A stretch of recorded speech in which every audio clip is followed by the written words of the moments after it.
Dear friends, today I am going to talk about the Lavon Affair of 1954. It was a covert military operation done by the Israelis against the Egyptians.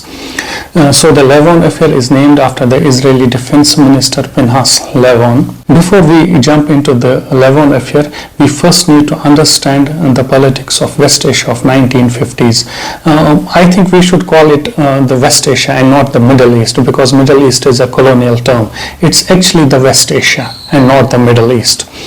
So what actually happens is President Eisenhower, US President Eisenhower, is trying to take control of Gamal Abdel Nasser by giving him $68 million to build the Aswan Dam, so that he remains outside the influence of the Soviets. And on the other side of the Egypt, we have Algeria.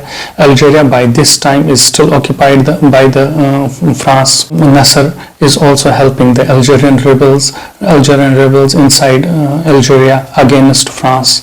However, the twist in the story is Israelis are helping the Jewish Algerian community against what the author writes is the so-called Islamist militants.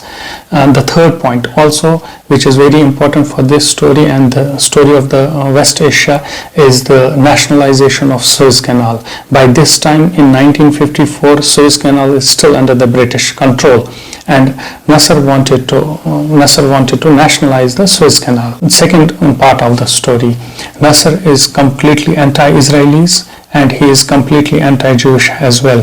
He, in his speeches, if you check his speeches on the YouTube of 1950s, he is completely against Israel and wanted to wipe out Israel off the map. And for that he needed weapon, and for those weapons, ultimately he goes to the Soviets, and Eisenhower completely fails in stopping him. So where this operation, this Lavon Affair comes into play, Pinhas, the Israeli military intelligence agency, they go for an operation. It's known as Operation Susanna.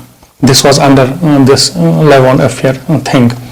So they carry out bombings inside Egypt, so that they can tell the US that Nasser's government is unstable, and they can put the blame on Muslim Brotherhood and the Communist Party. So the first bombing takes place on July 2nd in Alexandria at a post office. The second bombing takes place at a US consulate again in Alexandria, and on 23rd July, third bombing takes place in cinemas and theaters. 27th July, when the fourth bombing is planned by the Israeli intelligence agencies, by this time the Egyptian intelligence agencies has got activated, and they get hold of one of the Israeli intelligence officers, red-headed. His name was Philip Mattenson, and this entire Israeli operations gets exposed, leading to a war in the West Asia. On the one side we have French and Israelis, and on the other side we have the Egyptians, which is famously known as the Suez Canal War.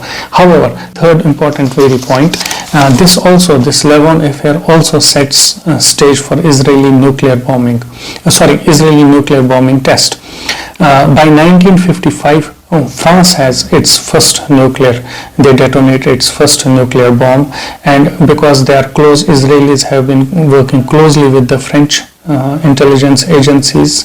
They also help Israel build their bomb, and by 1967, some say 1971, others say by late 1917, Israel has its nuclear bomb ready. There is this wonderful book, The Simpsons Option, I think by Seymour Hersh, about the Israeli nuclear bomb, which is a good read if anyone is interested in understanding Israel's nuclear weapons. For this Lavon Affair, I had gone to the Sage publication, and I got this article, this research paper. It's titled "The Lavon Affair: How a False Flag Operation Led to a War and the Israeli Bomb." It's written by Leonard Weiss. Thank you.